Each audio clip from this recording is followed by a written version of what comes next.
Hey, do you know what we're doing today? Yeah, make it. What are we doing? Two in a row. Nope, not going to Chick-fil-A. Oh yeah. Except for maybe we might go to Chick-fil-A. You never know. Sometimes you just end up there.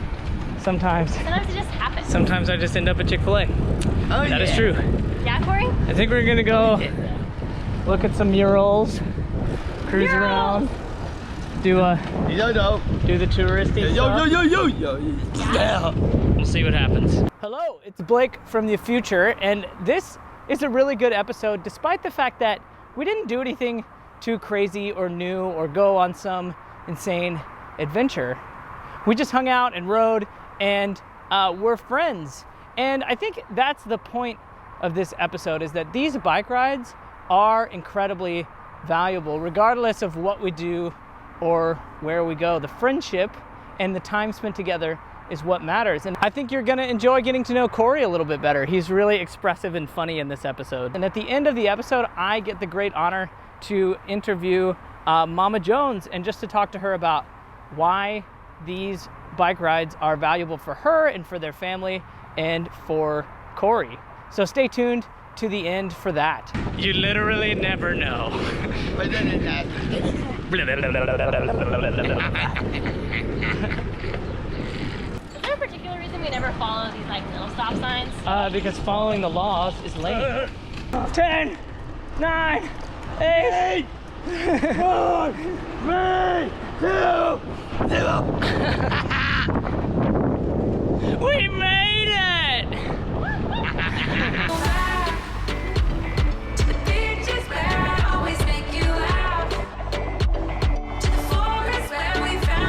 Alright, we got one down. I don't know how many more we have to go. Basically until it gets dark, I guess. 70? We'll be here for weeks. Okay, well, I think that's my helmet. Helmet thief, helmet thief, helmet, helmet, helmet thief. I'm gonna take your helmet.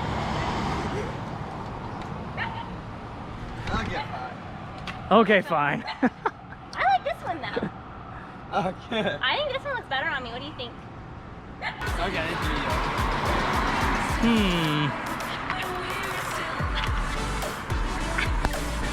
You got dirt on you. I gotta figure out what that squeak is. Hope it's not like structurally important. So let's go back. Chicken burger is fine. You want a chicken burger and fries?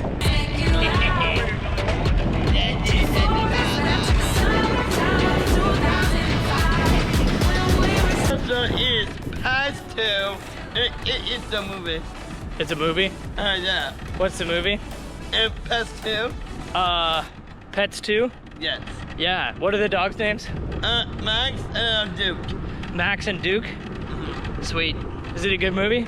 Yeah, that's fine. Do you recommend it? Oh, Oh, yes. 10 out of 10? 9 out of 10. That's good enough. Oh, 9 out of 10? Yeah. Yeah, that's pretty good. That's fair. I'll have to check it out. Left. Move. Left. Squirrel! Don't die, squirrel! Don't die! It made it. It survived, everyone. Just so you know. Bruce!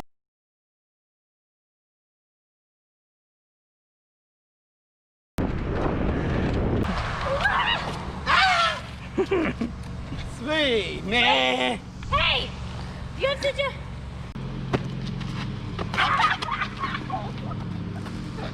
It didn't work like it used to. Should we do it? Nah. I did one pants. We ain't hippies. What about... Not you. Doesn't matter. One pants. Yeah, we wear pants. We're not hippies. And a man, Joe. I don't know if that's what you said, but I'm going with it. Bad church. That is a church. You're right. Huh? Coffee's calling. Yeah, it is. Everyone, Melinda's my cousin, just to be clear. I just want to make that clear here. Yeah. Pretty cool little burger shack.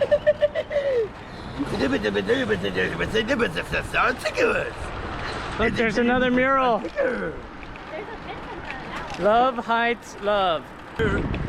The most wonderful thing about Tigger is Tiggers are wonderful things. Bouncy, trouncy, flouncy, bouncy, fun, fun, fun, fun, fun. But the most wonderful thing about Tiggers is I'm the only one. Oh, boy. Oh boy. Melinda is what? My name is Mater. Is Mater like toe Mater without the toe? Yes, Ah. I know everybody in the truck. We figured it out, Melinda. You're not pretty, you're Mater. How's that make you feel? That's better. Good attitude, good attitude. Yeah, this is like a weird altar. This is like, it doesn't really look like art, it looks more like a religious statue. Hey, man. Hey. Hey, Mama Jones. I love you, Mom. It's called that. I love my mom, I love my mom, I love my mom, I love my mom. My mom tells me to be really quiet, cause I love my mom.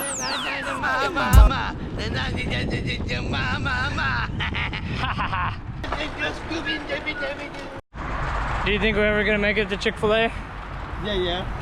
I was worried we'll never see I don't know, we might never. Oh, I think I see it. Peeking through the trees.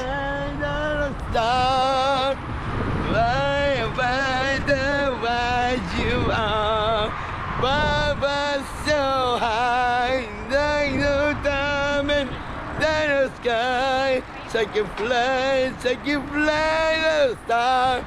I do what you are.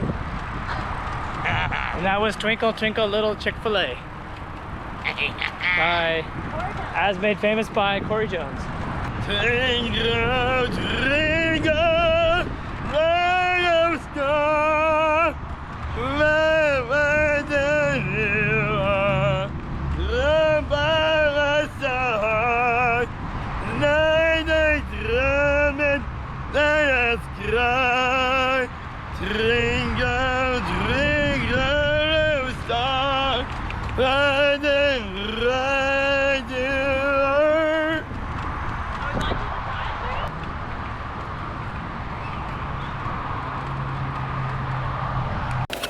Yes, sir. And take a burger. Can you get- No fly. No, this way is. And we're outdoors.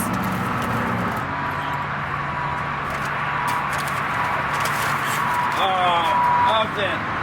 Hey, Cory. You did. No, did. Did you hear the heart monitor over there? Oh, yeah. Beep, beep. I didn't ask you. Just kidding. Just kidding.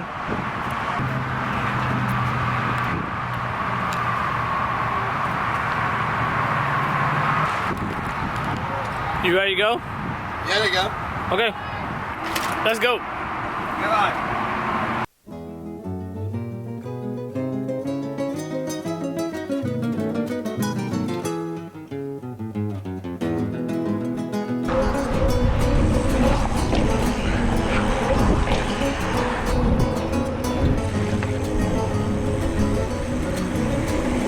Yo.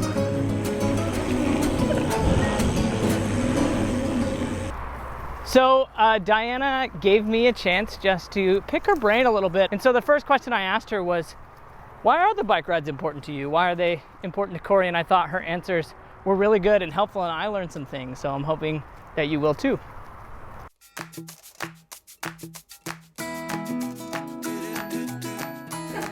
How old are you?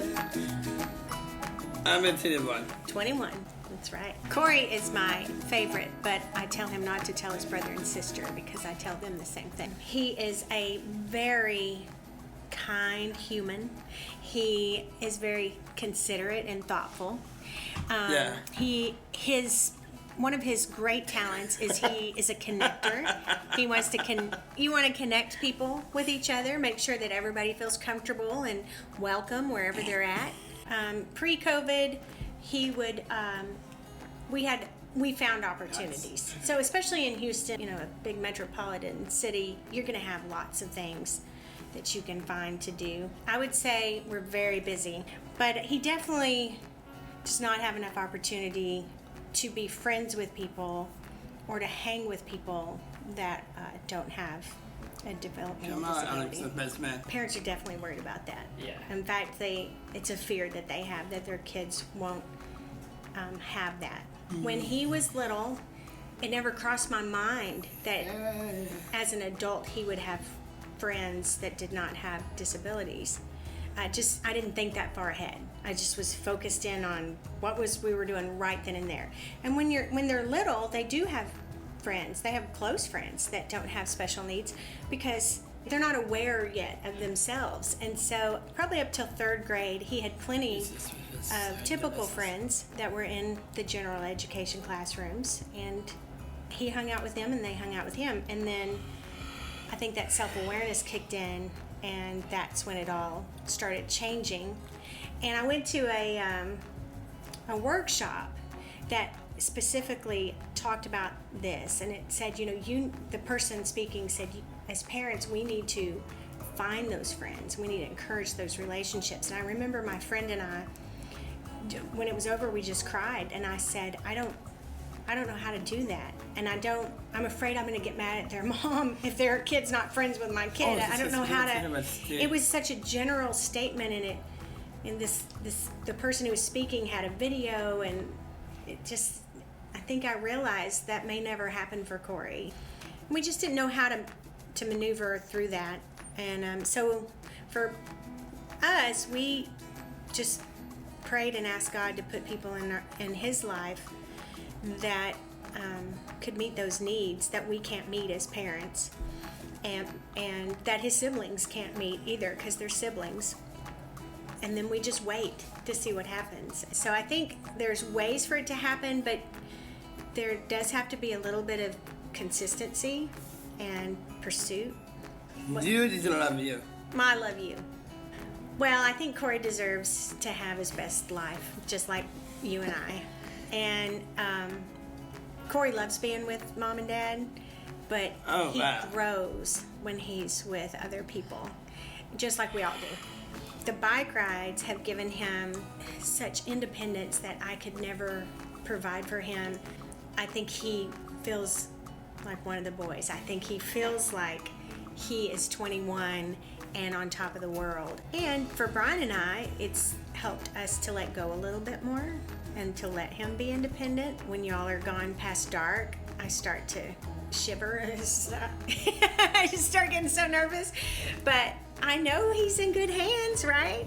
So, that's good for us. We got to worry about our other kids that way when they were out past dark on their bike or when they started driving cars. So why don't we deserve to have the right to worry about Cory that way? Another thing that it does for us is it provides, a good 2 hours that we have date night. So we'll walk down to one of the restaurants in the Heights and grab a bite to eat or some ice cream or just sit and talk, have grown-up talk. But he has definitely found independence that we can't as parents provide for him. Well, think about it. When you get attention from someone that you look up to, it just makes you feel real special. And so Cory, when he gets attention, just makes him feel really good about himself, and just trying to, teach people, and that inclusion is just loving your neighbor as yourself, Oh, wow. And it doesn't make you a better person because you do it. It's just the right thing to do. So I hope this gave you a little bit of insight on what it's like to live as a family with Cory or with somebody with a physical or intellectual disability. It's not a disaster. It's not terrifying. People adapt and they find ways to deal with their disabilities, but what they're really, really lacking is friendship from people outside of the disability community. And that's what I hope for this channel, is that it will kind of show you and inspire you to go and seek those families out and to support them and to befriend them, because that is what they are really missing. So thank you again for tuning in. I hope that you'll continue to follow along with us as we go on lots more adventures and just talk about disability and kind of show you how and why to go connect with people with disabilities in your community.